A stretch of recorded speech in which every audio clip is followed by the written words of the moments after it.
పుంగనూరు నియోజకవర్గ ప్రజలందరికీ నా నమస్కారం. 5 సంవత్సరాల క్రితం పుంగనూరు నియోజకవర్గం మార్పు కోసము, అభివృద్ధి కోసము ప్రత్యక్ష రాజకీయాల్లోకి వచ్చిన నేను అనేక రకాల ఇబ్బందులు ఎదుర్కొన్నాను.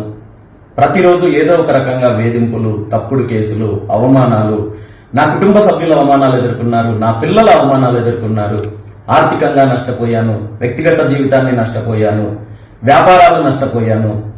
ఎన్ని ఇబ్బందులు వచ్చినా, ఎన్ని తప్పుడు కేసులు వచ్చినా నియోజకవర్గ మార్పు కోసము, నియోజకవర్గ అభివృద్ధి కోసము, రైతులకు, యువతకు మంచి చేయాలనే సంకల్పంతో ఎక్కడా వెనకడుగు వేయకుండా ముందుకెళ్తున్న నాకు పుంగనూరు నియోజకవర్గంలో ఇలాంటి పెద్దిరెడ్డి రామచంద్రారెడ్డి లాంటి రాక్షసులను ఓడించడానికి నాకు సహకరిస్తామని చెప్పిన పార్టీలు చివరి నిమిషంలో వెన్నుపోటు పొడిస్తే, నాకు కావాల్సింది పార్టీల మద్దతు కాదు, ప్రజల మద్దతు, ఆ భగవంతుడి మద్దతు అనే నమ్మకంతో వచ్చే అసెంబ్లీ ఎన్నికల్లో పోటీ చేయడానికి గత నెల 25వ తేదీన నామినేషన్ వేసినప్పుడు నియోజకవర్గ ప్రజలు నా మీద చూపించిన ఆదరణ, నాకిచ్చిన మద్దతు చూసి మంత్రి పెద్దిరెడ్డి రామచంద్రారెడ్డి గారికి ఓటమి భయంతో నా మీద కుట్రలు చేస్తూ పోలీసులను అడ్డం పెట్టుకుని నన్ను ప్రచారం చెయ్యనివ్వకుండా అడ్డుకోవడానికి అనేక ప్రయత్నాలు చేశారు.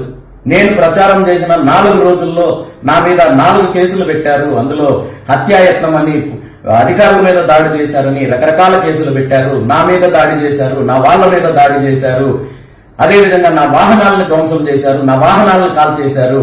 ఇంత చేస్తే తప్పు చేసిన వాళ్ళ మీద కేసులు పెట్టకుండా నా మీద, నా వాళ్ళ మీద కేసులు పెడుతూ పోలీసులు అనేక రకాలుగా రోజుకు ఒక కేసు తీసుకొని వచ్చి వేధించి నన్ను ప్రచారం చేయనివ్వకుండా అడ్డుకునే ప్రయత్నం చేస్తున్నారు.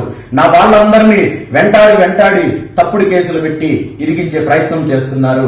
నా అనుచరులంతా ఈ రోజు చెల్లాచెదరయ్యే పరిస్థితి వచ్చి ప్రచారం చేసుకోలేని పరిస్థితికి పోలీస్ వ్యవస్థ, పెద్దిరెడ్డి రామచంద్రారెడ్డి నన్ను నేరుగా రాజకీయంగా ఎదుర్కొనే దమ్ము లేక ఇలాంటి నీచమైన కార్యక్రమాలు చేస్తూ మళ్ళీ సిగ్గు లేకుండా నిన్న నా ఇంటి ముందుకెళ్లి ఆడవాళ్లు, పిల్లలు ఉంటే డ్రమ్ములు పెట్టుకుని డాన్సులు వేసుకుంటూ ఒక పగటి వేసగాడలాగా ప్రవర్తిస్తుంటే నియోజకవర్గ ప్రజలు చూసి సిగ్గుపడుతున్నారు. మీరు ఎలాంటి కుట్రలు చేసినా, ఎన్ని వేధింపులు చేసినా, ఎన్ని ఇబ్బందులకు గురి చేసినా పుంగనూరు నియోజకవర్గ ప్రజలు నాతో ఉన్నారనే నమ్మకంతో ఈ రోజు నేను ముందుకెళ్తున్నాను. ఒంటరిగా అయినా నేను ప్రచారం చేయడానికి నేను సిద్ధంగా ఉన్నాను. నేను పుంగనూరు నియోజకవర్గ ప్రజలకు ఒక్కటే విజ్ఞప్తి చేస్తున్నాను. వచ్చే ఎన్నికల్లో మీరు చెరుకు రైతు గుర్తుకు వేసే ప్రతి ఓటు పుంగనూరు నియోజకవర్గానికి మంచి జరగాలి, ప్రజలకు మంచి జరగాలి, రైతులకు మంచి జరగాలి, యువతకు మంచి జరగాలి.